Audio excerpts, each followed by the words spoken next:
इतिहास की किताब में स्कूल में क्या पढ़ा है आप जानते हैं? आपने भी पढ़ा होगा। अंग्रेजों की नीति थी फूट डालो राज करो। आप गलत बात कर रहे हैं। पहले आप ये बताइए, आप फकीरी लाइन हैं तो आप दुनिया में क्यों पड़े हुए हैं? आप पहाड़ों में जाके तपस्या क्यों नहीं कर रहे? फकीर को चाहिए क्या? तुम जो ये द्वेष फैला रहे हो, ये जो राजनीति गंदी कर रहे हो, इस देश का बेड़ा गर्क करने पर तुलोगे। ऐसे लोगों को कंडम किया जाना चाहिए जो देश के अंदर जाति और मजहब के आधार पर भावनाएं भड़का करके समाज को बांट रहे हैं और देश को कमजोर कर रहे हैं। आप अभी कह रहे हैं जो संप्रदाय के लोगों ने जेल भेजना चाहिए, तो सबसे पहले आपको जाना चाहिए। पार्टी से जुड़ी, संघ से जुड़ी कुछ ऐसे संगठन हैं जो लगातार इस प्रकार के एजेंडे को आगे बढ़ा रहे हैं, जिससे विद्वेष फैल रहा है समाज। घर वापसी क्या है? जिन लोगों को धर्मांतरण कराया गया था, अगर वो स्वेच्छा से घर वापस आना चाहते हैं, अगर स्वेच्छा से आना चाहते हैं, कोई दबाव नहीं। आप कह रहे हैं कि धर्मांतरण बगैर किसी दबाव के, बगैर किसी लोभ लालच के होना चाहिए, और आप जो घर वापसी करते हैं उसमें ये नहीं होता। आप गलत बोल रहे हैं। देखिए, तुम्हें राशन कार्ड और आधार कार्ड मिलेंगे, ये प्रलोभन नहीं है। हर महीने 50 लाख रुपए का खर्च है 1000 परिवारों का धर्म परिवर्तन कराने का। इतना पैसा लग रहा है और आप कह रहे हैं स्वेच्छा से घर वापसी हो रही है। 40 बच्चे नहीं, 4 बच्चे पैदा करो। औरत के नाम पे धब्बा है ये बात। एक महिला से कहना कि 4 बच्चे पैदा करो, 40 बच्चे पैदा करो, औरत मशीन नहीं है ना बच्चा पैदा करने की। जो बातें आप कर रहे हैं, क्या राम जी ने ऐसा करा है जैसा आप कर रहे हैं? अरे राम जी के आदर्शों पे चल रहे हैं। आपसे ज्यादा प्यार मैं राम जी से करता हूँ, लेकिन इसका मतलब ये नहीं। अस्सलाम वालेकुम, प्रणाम दोस्तों, मेरा रिएक्शन चैनल में आपका स्वागत है। आशा करते हैं आप लोग अच्छे से होंगे। आज रिएक्शन करने वाले योगी बाबा और जनता के बीच में घमासान होने वाला है। बहुत ही तीखे तीखे सवाल पूछ रहे हैं। योगी आदित्यनाथ भड़क गए हैं। दोस्तों, आपको वीडियो देखना पूरा देखिएगा, लास्ट तक मजा आने वाला है। और इंडिया टीवी के पत्रकार ने भी उससे सवाल पूछा ऐसा कि योगीनाथ तिलमिला उठे। दोस्तों, आप बिना देरी के वीडियो को पूरा देखिए, बहुत ही मजा आने वाला है। चलिए शुरू करते हैं। योगी जी, मोदी जी तो बात कर रहे हैं मेक इन इंडिया की, डिजिटल इंडिया की, वो बात कर रहे हैं भारत को सुपर पावर बनाने की, गरीबी हटाने की, लेकिन उनके किए कराए पर पानी फेरने के लिए बहुत से लोग हैं, और माफी चाहता हूं उसमें नाम आपका भी लिया जाता है। मैं एक बात नहीं समझ पाता हूं कि भारत की राजनीति में राष्ट्रवाद की बात करना विकास के एजेंडे में कहां से बाधक है। क्या मेरे पास वो कुछ बयान है, मैं वो सुनाना चाहता हूं और फिर आपसे पूछूंगा कि इसमें राष्ट्रीयता कहां है? जैसे आप राष्ट्रवाद कह रहे हैं, ये कौन से राष्ट्रवाद का प्रतीक है? जरा वो बयान देख लें एक बार। जो हरिद्वार की पहचान है, इसकी पवित्रता को बनाए रखने का दायित्व हम सबका है, और यहाँ पर गैर हिंदुओं का प्रवेश पूरी तरह बंद होना चाहिए। इस बात को ध्यान अवश्य किया जाना चाहिए, सुरक्षा की दृष्टि से भी, पवित्रता की दृष्टि से भी। ये एक पहला उदाहरण है, आप ही का बयान था, इसके बाद और है। चलिए पहले इसी की बात कर लेते हैं। कोई हिंदू श्रद्धालु पूरी दुनिया के अंदर का आता है, वहां पर वह जूता चप्पल पहन करके नहीं जाता है, वहां की पवित्रता का ख्याल रखता है। लेकिन कोई विधर्मी आकर के वहां अंडा बेचने का कार्य करेगा, अंडा लेकर के जाएगा, चमड़े के जूते लेके जाएगा। इस प्रकार की बचकाना बातें किसी के गले नहीं उतरती, लोग मजाक उड़ाते हैं। आस्थाएं आहत होंगी। अगर इस देश के अंदर अन्य आस्थाओं का सम्मान है तो हिंदू आस्था का भी सम्मान होना चाहिए। इतिहास की किताब में स्कूल में क्या पढ़ा है आप जानते हैं?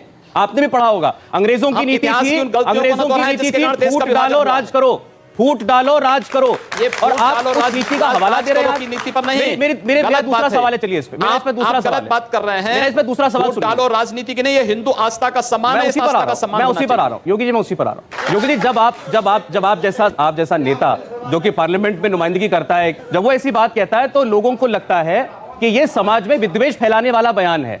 4 बीवी 40 बच्चे, मैं कहता हूं 4 बीवी 40 बच्चे हिंदुस्तान में नहीं चलेंगे, नहीं चलेंगे, नहीं चलेंगे। बड़ा साफ है कि वो किसके लिए कहना चाह रहे थे। जब नाम किसी का नहीं लिया है तो आप इस बात को किसी के साथ जोड़ के क्यों देख रहे हैं? दूसरी बात यह कि देश के विकास के लिए इस देश के अंदर एक समान जनसंख्या नियंत्रण का कानून देश के प्रत्येक व्यक्ति पर लागू होना चाहिए।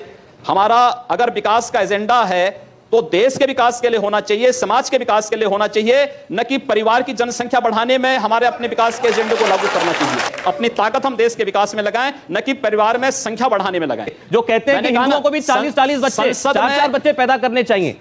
हम लोगों ने अपने भाषण में सारी बातें कही हैं और बराबर कहते हैं। जनता को आप मूर्ख समझना बंद कर दीजिए। पहले आप ये बताइए, आप फकीरी लाइन हैं तो आप दुनिया में क्यों पड़े हुए हैं? आप पहाड़ों में जाके तपस्या क्यों नहीं कर रहे? फकीर को चाहिए क्या? कौमी पक्ष चाहिए।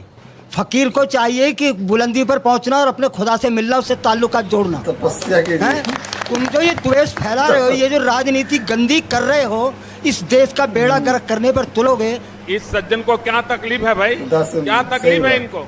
नहीं, अभी मेरे 2-3 सवाल होंगे। एक जवाब ले लीजिए। मुझे लगता है इनको भारत के सन्यास का मतलब ही नहीं पता है अभी तक। इस देश के अंदर ऋषि परंपरा राष्ट्रीयता के लिए समर्पित रही है और हम भी भारत की इसी राष्ट्रीयता को समर्पित होकर के राजनीति को एक मंच बना करके कार्य कर रहे हैं, जहां पर भारतीय राष्ट्रीयता का गला दबाने का कार्य हो रहा है। उन गला दबाने वालों को दरकिनार करने के लिए उस मंच के रूप में हम लोगों ने इस राजनीति को स्वीकार किया है।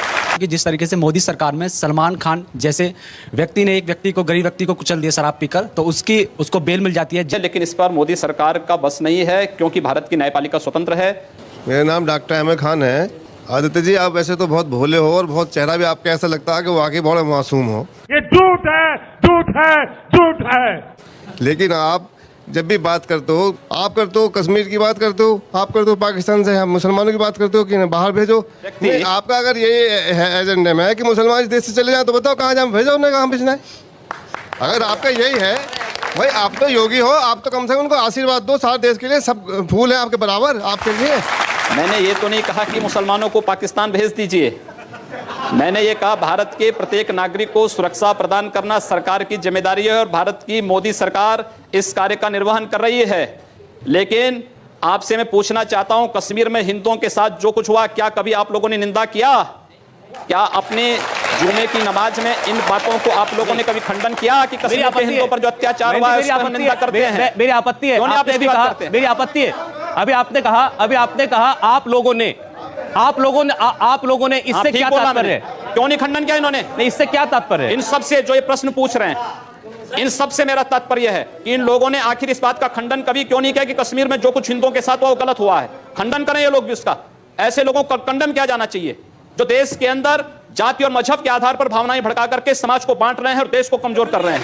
सर, मैं आपसे सिर्फ ये पूछना चाहता हूं, आपकी सरकार जो आई थी वो पाकिस्तान का एक मारे, अगर उसने हमारा इंडिया का एक मारा, हम उनके 100 मारेंगे। जिस दिन से सरकार बनी है उस दिन से कश्मीर में डेली पंगे हो रहे हैं। चीन हमें डांट रहा है, क्या श्रीलंका हमें डांट रहा है। दूसरी बात, पहलू जो हमारे सवाल का ये है कि आप अभी कह रहे हैं जो संप्रदाय के लोगों ने जेल भेजना चाहिए, तो सबसे पहले आपको जाना चाहिए। आज सीमा पर पाकिस्तान गोलीबारी करता है तो उसका जवाब मोर्टारों से भारत की सेना करती है और पाकिस्तान दुनिया के अंदर चिल्लाता झांकता फिरता है। ये भारत की मजबूत विदेश नीति को प्रदर्शित करता है और भारत की सुरक्षा को प्रदर्शित करता है। आज चीन भारत की सीमा में घुसने का दुस्साहस नहीं करता है। भारत ने किया है, दुनिया के अंदर एक मिसाल प्रस्तुत किया है। क्या इससे पहले कभी हुआ है? आप लोगों को धन्यवाद करना चाहिए मोदी जी का और कम से कम नतमस्तक होना चाहिए उनके चरणों में कि कम से कम देश के प्रत्येक नागरिक को सुरक्षा की व्यवस्था उन्होंने की है, प्रत्येक नागरिक का सम्मान उन्होंने दिलाया है। दूसरा ये कि भारत के अंदर हिंदू अगर नस्ली भेदभाव में विश्वास करता, मजहब के आधार पर या धर्म के आधार पर बांटने में विश्वास करता, तो 1947 में ही आर पार हो गया होता। हिंदू से बड़ा सहिष्णु कोई नहीं। और हिंदुस्तान में अगर सेकुलरिज्म जिंदा है तो इसलिए क्योंकि हिंदू बाहुल्य भारत है, बहुसंख्यक यहाँ का हिंदू है, इसलिए है। पार्टी से जुड़ी, संघ से जुड़े कुछ ऐसे संगठन हैं जो लगातार इस प्रकार के एजेंडे को आगे बढ़ा रहे हैं जिससे विद्वेष फैल रहा है समाज में कि भारत के अंदर अल्पसंख्यक और बहुसंख्यक के आधार पर हमने नहीं बांटा है। ये किसने बांटा है? इस देश के अंदर आखिर अत्याचार और शोषण कहां से प्रारंभ होता है यह भी तय होना चाहिए और इस पर निष्पक्ष चर्चा इस पे होनी चाहिए। आखिर इस देश के अंदर हिंदू बहुसंख्यक है लेकिन निकाला जाता है भारत के अंदर, खाना बदोश की जिंदगी वो जीने के लिए मजबूर होता है। दुनिया के अंदर आश्चर्य होता है इस बात को लेकर के। घर वापसी क्या है? जोर जबरदस्ती से जिन लोगों को धर्मांतरण कराया गया था, अगर वो स्वेच्छा से घर वापस आना चाहते हैं, या घर वापसी है धर्मांतरण नहीं, अगर स्वेच्छा से आना चाहते हैं, कोई दबाव नहीं, कोई लोभ लालच नहीं, लेकिन धर्मांतरण में छल है, छद्म है, धोखा है। आप क्रोनोलॉजी समझ लीजिए। अच्छा, आप कह रहे हैं कि धर्मांतरण बगैर किसी दबाव के, बगैर किसी लोभ लालच के होना चाहिए, और आप जो घर वापसी करते हैं उसमें यह नहीं होता। आगरा में 300 लोगों का धर्म परिवर्तन कराने का प्रयत्न हुआ। आप गलत बोल रहे हैं। देखिए, आगरा में कोई भी किसी प्रकार का कोई धर्मांतरण ना हम लोगों के संगठन ने किया था, ना हम लोगों की किसी संस्था का उसमें कोई योगदान था। जी, अब आप बड़ी आसानी से बच के निकलना चाह रहे हैं। मामला समाप्त आसानी से नहीं। आगरा के 300 लोग थे जो कि नमाजी टोपी बांधे हुए वहां पर बैठे हुए थे और हवन हो रहा था, टीका लगा हुआ था। उसके बाद ये कहा गया कि इनका धर्म परिवर्तन कराया जा रहा था और ये स्वेच्छा से कराया जा रहा था। अगले दिन वो क्या बयान देते हैं? धर्म परिवर्तन नहीं, वो घर वापसी चाहते थे। घर वापसी चाहते थे। उन्होंने घर वापसी कहते हैं, लोग धर्म परिवर्तन कहते हैं। उन्होंने स्वयं मंदिर भी बनाया वहां पे। उन्होंने अगले दिन ये कहा कि हमें तो ये कहा गया था कि तुम्हें राशन कार्ड और आधार कार्ड मिलेंगे। ये प्रलोभन नहीं है।